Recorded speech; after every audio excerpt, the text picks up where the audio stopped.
ओम नमः शिवाय। दोस्तों, आपका हमारे चैनल पर स्वागत है। आज के इस कार्यक्रम में हम आपको जानकारी देने वाले हैं।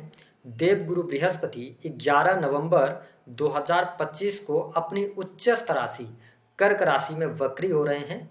तो बृहस्पति के वक्री होने का प्रभाव वृश्चिक राशि वालों पर किस प्रकार से पड़ने वाला है। देखिए, जो कार्यक्रम है ना वृश्चिक राशि वालों, इसमें हम 23 दिनों की बात करेंगे।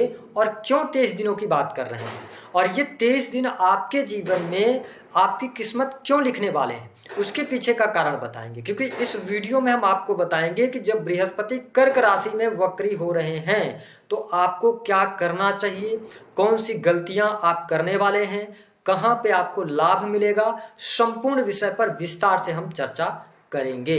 तो चलिए वीडियो की शुरुआत करते हैं। लेकिन उससे पहले यदि आप चैनल पर पहली बार विजिट कर रहे हैं तो चैनल को सब्सक्राइब कर लीजिएगा, नोटिफिकेशन बेल को ऑन कर लीजिएगा। देखिए, वृश्चिक लग्न या वृश्चिक राशि है आपकी।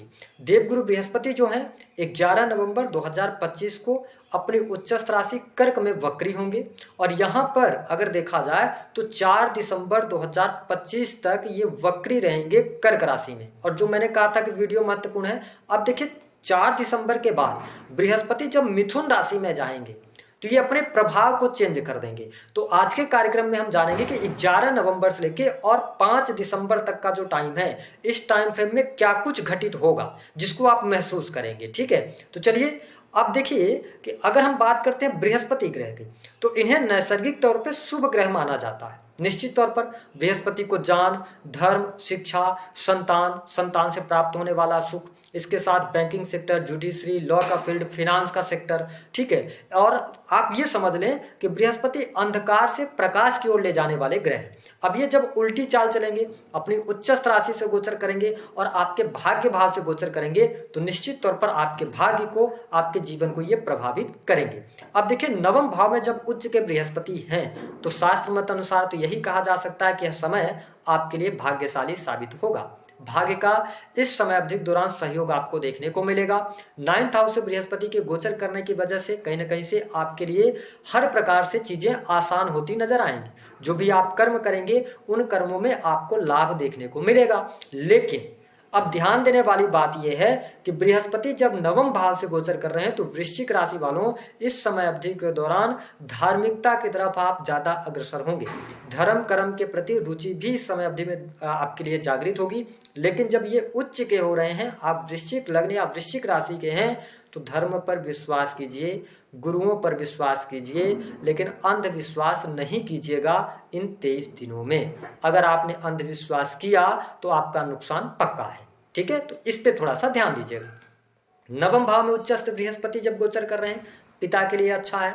पिता के करियर में उनको राइज मिलेगा। ठीक है, लंबी दूरी की यदि आप यात्रा करना चाहते हैं, बहुत अच्छा समय है। विदेश यात्रा के लिए समय बहुत बढ़िया रहने वाला है। धार्मिक यात्राओं के लिए भी समय बहुत अच्छा है। जो स्टूडेंट, विद्यार्थी पीएचडी लेवल की पढ़ाई कर रहे हैं या हायर एजुकेशन ले रहे हैं, उनके लिए बृहस्पति का यह गोचर अच्छा है। और मैंने कहा था इस वीडियो के अंदर, इस समय अवधि के दौरान यदि आप कोई स्किल सीखना चाहते हैं, किसी टेक्निकल स्किल्स की तरफ आगे बढ़ना चाहते हैं, यही वो 23 दिन हैं जब आपको निर्णय लेना होगा। अगर आपने इन 23 दिनों में निर्णय लिया तो निश्चित तौर पर आगे चल के आपको लाभ मिलेगा। क्योंकि बृहस्पति पंचम दृष्टि से आपके फर्स्ट हाउस को देख रहे हैं। फर्स्ट हाउस को जब देख रहे हैं तो निश्चित तौर पर आपके नॉलेज में वृद्धि कराएंगे, आपकी जान में वृद्धि कराएंगे, आपको नेम एंड फेम मिलेगा। बच्चों, आपकी अगर संतान है तो संतान के कारण आपको नेम फेम मिल सकता है, आपको मान सम्मान मिल सकता है। व्यक्तिगत तौर पे आप बहुत ही, हम ये कह सकते हैं कि सात्विक विचार के होंगे, ये स्थिति बढ़िया है। अगर हेल्थ वाइज कोई प्रॉब्लम चल रही थी, समस्या चल रही थी, तो इस 23 दिनों में आप हेल्थ को लेकर बिल्कुल निश्चित तौर पर अच्छे हो जाएंगे, हेल्थ आपकी अच्छी होगी। लेकिन एक बात ये ध्यान रखिएगा कि बृहस्पति जब वक्री है तो इनका मेन काम है कि जो पीछे समय चल रहा था उस पर पुनर्विचार करने की आवश्यकता है। तो मैं आपको स्पष्ट कर दूं कि अगर आपको कोई बीमारी रही है या किसी लंबी अवधि की बीमारी से आप जूझ रहे थे, तो क्या ये सही टाइम है उस बीमारी के इलाज कराने का। बिल्कुल इस पर विचार कीजिए और आगे बढ़िए, निश्चित तौर पर उसमें आपको सफलता प्राप्त होगी। अगर देखा जाए तो जो लोग अपना जिम वगैरह चलाते हैं, पर्सनालिटी डेवलपमेंट से रिलेटेड कोई भी कोर्सेज चलाते हैं, उनके लिए अच्छा समय यहाँ पर रहने वाला है। अब देखें देवगुरु बृहस्पति की जो 7वीं दृष्टि का प्रभाव है, ये बहुत इंपॉर्टेंट आपके लिए है। 7वीं दृष्टि आपके 3rd हाउस पर डाल रहे हैं। बृहस्पति अगर देखा जाए तो 4 दिसंबर के बाद आपके अष्टम में आएंगे, जहां से अगर देखा जाए तो इनकी जो 9वीं दृष्टि होगी वो कहां जाएगी, आपके 4th हाउस पे। ये 4 दिसंबर के बाद की बात कर रहा हूं। वही अगर देखा जाए तो इनकी जो 7वीं दृष्टि होगी वो 2nd हाउस पर जाएगी।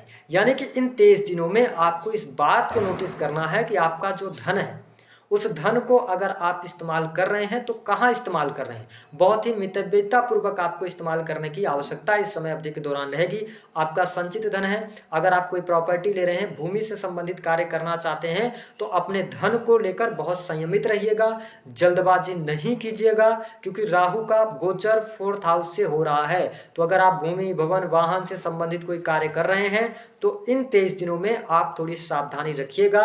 इन 23 दिनों में कुछ गलत डिसीजन आप ले सकते हैं, स्पेशली भूमि, भवन, वाहन से संबंधित कार्यों के लिए। इसके साथ ही देवगुरु बृहस्पति जब 3rd हाउस को देख रहे हैं तो आप ये मान के चलिए कि इस समय अवधि के दौरान पारिवारिक यात्रा होना या छोटी मोटी यात्रा होना, किसी से मिलने जुलने जाना, इस प्रकार की परिस्थितियां बनेगी, क्योंकि 3rd हाउस जो होता है ये यात्रा का होता है। तो इस समय अवधि के दौरान छोटी मोटी यात्राएं निश्चित तौर पर होंगी।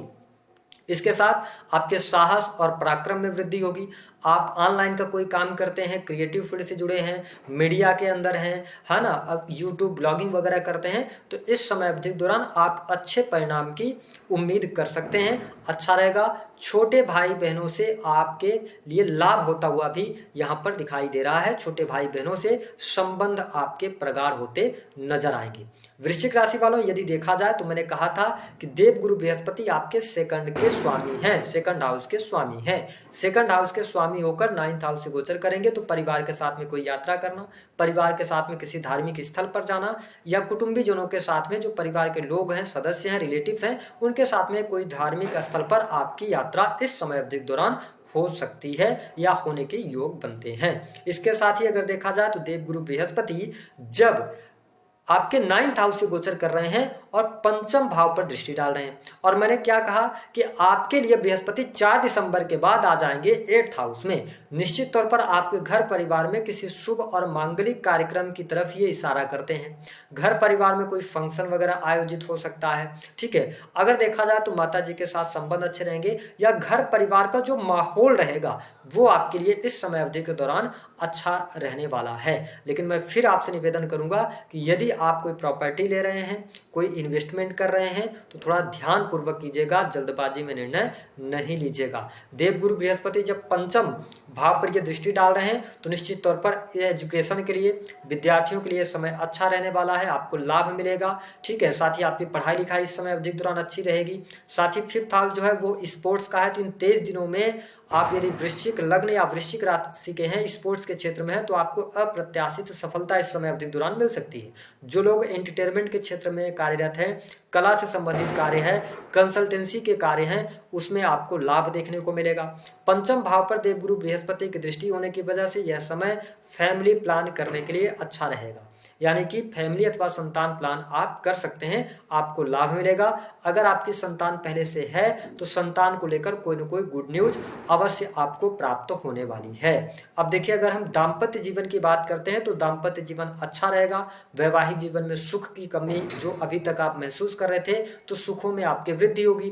जीवन साथी का पूर्ण रूप से सहयोग और समर्थन आपको प्राप्त होगा। बिजनेस व्यापार कर रहे लोगों के लिए भाग्योन्नति का समय रहेगा। बिजनेस व्यापार से आपको लाभ देखने को मिलने वाला है। जो लोग नौकरी पेशा जीवन में है, नौकरी पेशा जीवन आपके लिए अच्छा रहेगा। आपके द्वारा किए गए कार्यों की प्रशंसा भी होगी। लेकिन वृश्चिक राशि वालों, आप ये जरूर महसूस कर रहे होंगे, मैं ये देवगुरु बृहस्पति के गोचर का प्रभाव आपको दे रहा हूं, लेकिन कार्यस्थल पर मन आपका नहीं लग रहा है, या कार्य में बदलाव बहुत ज्यादा आपके लिए पिछले 1-1.5 सालों में देखने को मिल रहे होंगे, ठीक है। या आपके काम चलते हैं, 2-3 महीने चले, उसके बाद बंद हो जाते हैं, कार्यों में नुकसान होना, ये चीजें जरूर आप फेस कर रहे हैं। थोड़ा भी पेशेंस रखना पड़ेगा। ठीक है, जो चीज़ें मैं आपको बता रहा हूँ उन चीज़ों पे ज़्यादा बेहतर लाभ आपको मिलता हुआ नजर आएगा। अब ध्यान दीजिएगा, पंचम भाव से शनि का गोचर हो रहा है। ठीक है, देवगुरु बृहस्पति वक्री हो रहे हैं, यानी कि अगर देखा जाए तो ये बहुत कम समय के लिए कर्क राशि में आए हैं। ठीक है, और ये फिर से अष्टम भाव में जाएंगे। तो कहने का ये मतलब फिफ्थ हाउस आपके प्रेम संबंधों का है, और शनि की दृष्टि जो है वह भी 28 नवंबर तक आपके सेवंथ हाउस में बनी हुई है। इसका मतलब है कि अगर आप शादीशुदा जीवन में हैं तो इस समय अवधि के दौरान एक्स्ट्रा मैरिटल अफेयर होने के चांसेस बनते हैं। और ध्यान दीजिएगा, ये त्वरित होगा, बहुत जल्दी में होगा, और इसका मतलब ये है कि अगर आप इन 23 दिनों में एक्स्ट्रा मैरिटल अफेयर की तरफ जा रहे हैं या किसी भी प्रकार के इलीगल चीज़ों की तरफ अग्रसर हो रहे हैं तो पुनर्विचार करने की आवश्यकता है। ठीक है, अगर इस समय अवधि के दौरान आपका कोई रिलेशन बनेगा तो वो आपके लिए चुनौतीपूर्ण होगा, आपके लिए कष्टकारी होगा। इस समय अवधि के दौरान यदि किसी व्यक्ति से विशेष तौर पर इन 23 दिनों में अगर मुलाकात होती है, बातचीत होती है, तो उस व्यक्ति पर पूर्ण रूप से भरोसा मत कीजिएगा। यहाँ पर कहीं ना कहीं से आपके लिए प्रॉब्लम्स क्रिएट हो सकती है। हालांकि अगर आप पहले से प्रेम संबंधों में हैं तो उसको लेकर स्थितियाँ बेहतर हैं, लेकिन किसी नए रिलेशन में अगर आप आते हैं तो यहाँ पर प्रॉब्लम्स आएंगी। दूसरी बात यह है कि जब देवगुरु बृहस्पति आपके पंचम भाव को देख रहे हैं तो जो लोग प्रेम संबंधों को लेकर बहुत ज़्यादा असमंजस की स्थिति में है, लड़ाई झगड़े लगातार बने रहते हैं, आप या तो आपको किसी ने चीट कर दिया है, आप मूव ऑन होना चाहते हैं, तो यही वो 23 दिन है जहां पे आप निर्णय लीजिए कि आगे उस रिलेशन को बढ़ाना है कि नहीं बढ़ाना है। तो इन सभी चीज़ों पर आपको विचार करके आगे बढ़ने की आवश्यकता रहेगी। मैंने बहुत बारीकी से इस चीज़ को एक्सप्लेन किया है कि देवगुरु बृहस्पति जब वक्री हो रहे हैं, ये 23 दिन जो है ना बहुत महत्वपूर्ण है। इन 23 दिनों में मैं कहूँगा कि कोई भी चीज़ें जल्दबाजी में नहीं कीजिएगा, क्योंकि बृहस्पति योग तो कर्क राशि में है जो कि इमोशनल राशि है, और बृहस्पति वहाँ पर जब बैठे हुए हैं भले ही ये उच्च अवस्था में हो। और वृश्चिक राशि वालों, मैं आपको जहाँ तक मैंने आप लोगों से मिला है, जब आप पर्सनली कुंडली वगैरह दिखाते हैं, आप ऊपर से बहुत कड़क हैं लेकिन अंदर से आप बहुत भावुक होते हैं, जो मैंने महसूस किया है। वृश्चिक राशि वाले जो लोग होते हैं, आप देखिए, आप लोगों का कमेंट भी मुझे पढ़ने को मिलता है। आप लोग कहते हैं कि नहीं, मेरे जीवन में बहुत कष्ट रहता है, हमेशा दिक्कत ही रहती है। ऐसा नहीं है, आप लोग बहुत मजबूत इंसान हैं, इस वजह से आपके जीवन में कष्ट आते हैं, क्योंकि भगवान आपको देखिए, कष्ट या संघर्ष उसी के जीवन में आएगा जो व्यक्ति मजबूत होगा। ठीक है, ये भगवान आपके ईश्वर आपके जानते हैं कि आप उस कष्ट से बाहर निकलेंगे और आपके अंदर में चोटी आएगी, इस वजह से आपको कष्ट मिल रहा है। और अगर आपको कष्ट लगातार मिल रहा है तो आप जीवन में कुछ बड़ा करने के लिए आए हैं। तो थोड़ा सा मैं ये कहूँगा कि हाँ, केतु का 10th हाउस से गोचर हो रहा है तो थोड़ी सी परिस्थितियाँ नेगेटिव तो हैं। ठीक है, अब इसको आप ये चाहेंगे कि मेरे से उम्मीद करेंगे कि हम आपको कोई जादू की छड़ी देंगे या कुछ पूजा पाठ कर देंगे, ठीक है, या कुछ तंत्र मंत्र दे देंगे, कोई नग पत्थर दे देंगे, इससे आपका भाग्य बदल जाएगा, कुछ नहीं होगा इससे। ठीक है, जो कर्मा है उसको आपको भोगना पड़ेगा। ठीक है, तो इस बात को भी थोड़ा सा अंधविश्वास से बचिएगा। ठीक है, अगर आप प्रैक्टिकल होकर चलेंगे तो